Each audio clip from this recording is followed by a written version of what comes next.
to the Food by Sierra and Malaika Ferguson. Hello, thank you for joining us today.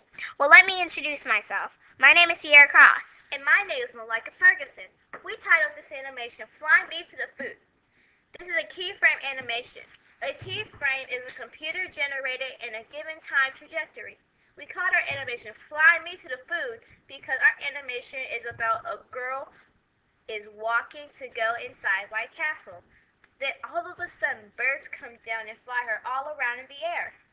So first we started off by drawing the body of the girl with the paintbrush tool. As you see, we're doing that. Then we filled in her hair black because that was the color we wanted. After that, we filled in her dress purple. And last, we filled in her face brown, also her feet.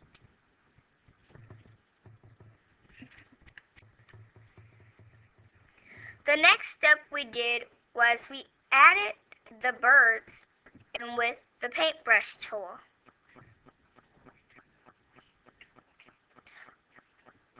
Before we do that though, we duplicate the frames 3 times. The reason why we duplicate frames, just in case in our second or third frame we want to make changes, we are able to make changes. Because if we added exposure, you wouldn't be able to make changes, because when you add exposure, you're just telling the computer to make everything the same. So as I said, we made the birds. The next step we did was added the birds in with the paintbrush tool.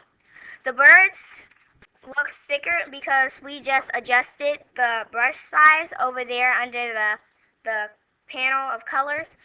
You just scale up and you get to choose whatever color you want to. So as you see, we had just made the birds look like they're coming down and picking up the girl by using the select tool.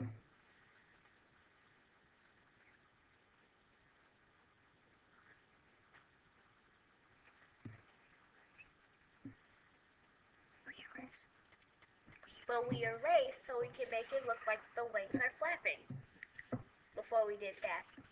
And then on the next frame, we made the bird come down and connect to the girl. And now it looks like it looks like it picked up the girl using the select tool. But after that, we copied and pasted on the timeline. How you do that is you go on the timeline and go in an empty square and drag it all the way to the first frame, then click copy. Before we copied and pasted, we wanted to loop it to see how it looked, and if there was we didn't like it, we would go back in whatever frames. And that's the good thing about animation, is you can go back. And if you mess up, you press Control Z. When done clicking copy, click paste all the way, in this case, to 48 frames.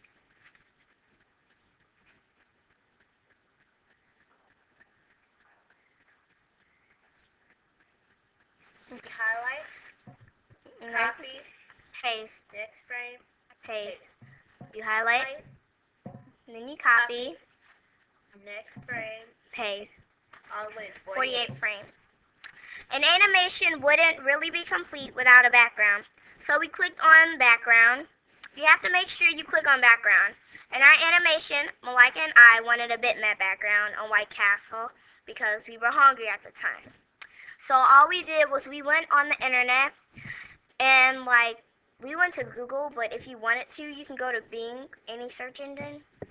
And we were really hungry, so you just type in whatever you wanted, and then you click on image, and then pick a cool picture you like. By the way, a bitmap background is composed of pixels, and the bigger the image is, the blurrier the background is. That is called pixelation. The next step we did was we added exposure all the way to 48 frames like we did for our foreground.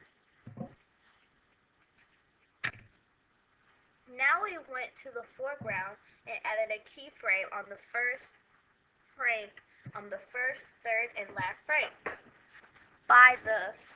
Using the transform tool, We clicked on the girl and moved her off the screen on the left side. On the last frame, we made the girl move into the air and made it look like the birds picked her up. That's it. Thank you for your time. Hope you liked it. Bye-bye.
Can we